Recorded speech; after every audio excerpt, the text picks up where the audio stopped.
Hello दोस्तों, welcome back to my YouTube channel. मैं आज आपके लेके आई हूँ सेकंड शॉट एट लव का एपिसोड 3 का पार्ट 2। इस पार्ट में हम देखते हैं कि जो स्योजुन होता है वो अपने पास्ट के बारे में सोच रहा होता है, जिसमें वो देखता है कि जो ग्योमजू है वो अपनी दोस्त से कह रही होती है कि क्या मैं कल रात को घर कैसे पहुँची थी, मैं नशे में थी तो मुझे छोड़ने कौन गया था। तो उसकी दोस्त कहती है कि तुम्हें तो तुम्हारा बॉयफ्रेंड छोड़ने गया था। तो वो कहती है बॉयफ्रेंड? कौन बॉयफ्रेंड? स्योजुना, वो तुम्हारी इतनी केयर करता है तो तुम्हारा बॉयफ्रेंड तो हुआ ना। तो कहती है कि नहीं देखो, मेरा कोई बॉयफ्रेंड नहीं है, बस उसके पास कोई ख्याल रखने वाला है नहीं जिसका वो ख्याल रखे, तो वो मेरी केयर करता है बस। तो ये सब सुन के जो स्योजुन होता है वो थोड़ा हट हो जाता है। वो उसके लिए गिफ्ट भी लेके आया होता है बट वो वहाँ से चला जाता है। यही कारण होता है जिससे स्योजुन ग्योमजू से दूर हो जाता है। फिर हमें दिखाया जाता है कि जो ग्योमजू की मम्मी है उनको पता चल जाता है कि इन तीनों ने कल रात को ड्रिंक करी। ग्योमजू की मम्मी उसके मुंह पे जो ड्रिंक की लिस्ट होती है यानी कि पर्ची होती है वो उसके मुंह पे फेंक के मारती है। और फिर हमें दिखाया जाता है कि जो उसकी मम्मी होती है वो ग्योमजू के रूम में साफ़ सफाई कर रही होती है, तो उसी को वहाँ से वो रिसिप्ट मिलती है जिसमें से उसमें लिखा जाता है। वो देखती है कि ये तो एक पैंट की शॉप है, तो इतनी महंगी पैंट कैसे खरीदी मेरी बेटी ने। तो वो शॉप पे कॉल करती है और कहती है कि ये तो एक पैंट की शॉप है, मेरी बेटी ऐसी चीज़ें नहीं खरीद सकती है। तो दुकान की ऑनर कहती है कि मैम ये कोई फैंसी पैंट नहीं, ये फैंसी पैंटी क्लैम्प्स है। ठीक है, तो वो बोलती है कि फैंसी पैंटी क्लैम्प्स। तो वो कहती है कि हाँ, जो आप टाइम बता रहे हो उस टाइम पे कल 3 लोग आए थे, जिसमें एक पिता था और उसकी 2 लड़कियां थी। इन तीनों ने बहुत ज़्यादा ड्रिंक कर रखी थी। मैं तो यही सोच रही थी कि ये तीनों की तीनों कल घर कैसे पहुंचेंगे। इन तीनों ने बहुत हंगामा किया कल और इतना ज़्यादा पिया कि मैं कभी सपने में भी सोच नहीं सकती थी। तो ये सब सुन के जो ग्योमजू की मम्मी होती है वो चौंक जाती है और नीचे जाके इन तीनों से पूछती है, इन तीनों को पनिश करती है। फिर उसके बाद पूछती है कि देखो, मुझे नहीं लगता कि अब तुम कोई ड्रिंक छोड़ोगे, तो मैं ही इस घर से चली जाती हूँ और मैं तुम्हें डिवोर्स दे दूँगी।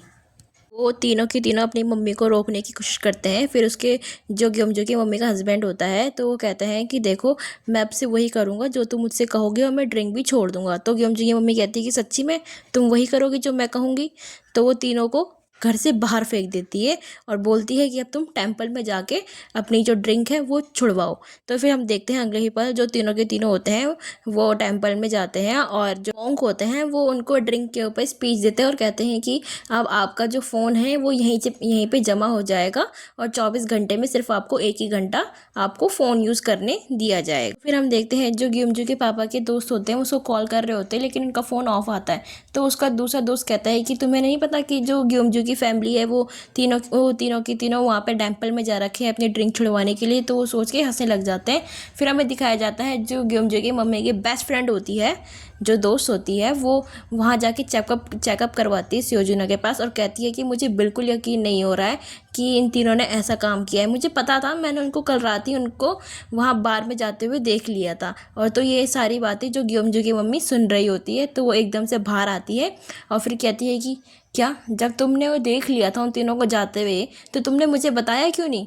और जो मैंने कल तुम्हें इंटरेस्ट के बारे में बोला था ना कि मैं नहीं लूँगी, वो आज मुझे देना और मैं डबल लूँगी तुमसे। फिर हम देखते हैं कि ये तीनों की तीनों मॉन्क के आगे पीछे घूमते हैं और मॉन्क कहते हैं कि देखिए, सबसे पहले ड्रिंक को छुड़वाने की पहली आदत यही होगी कि आप ये जानिए कि आप ड्रिंक करते क्यों हैं। तो एक एक करके वो तीनों की तीनों सोचने लगते हैं। फिर सबसे पहले उसके पापा सोचते हैं कि मेरी ड्रिंक करने की पहली आदत यानी कि पहली ज़रूरत यही है कि मैं एक अच्छा पिता नहीं बन सका।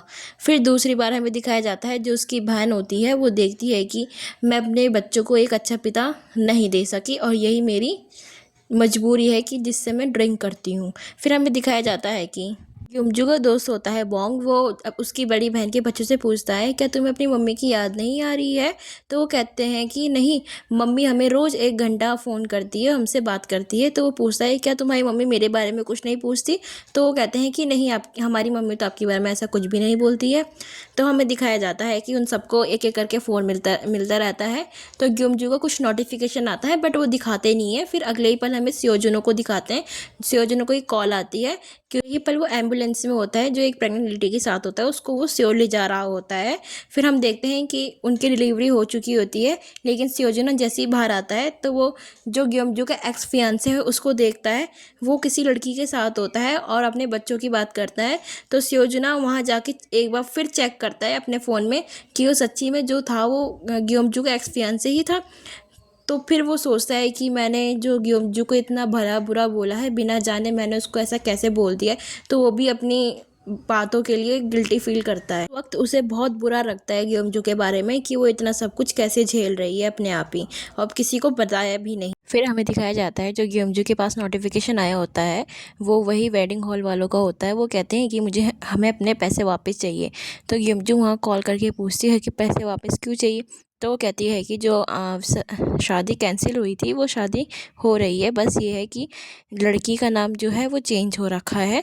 तो वो कहती है क्या वो आदमी शादी कर रहा है, वो भी किसी और लड़की से उसी दिन।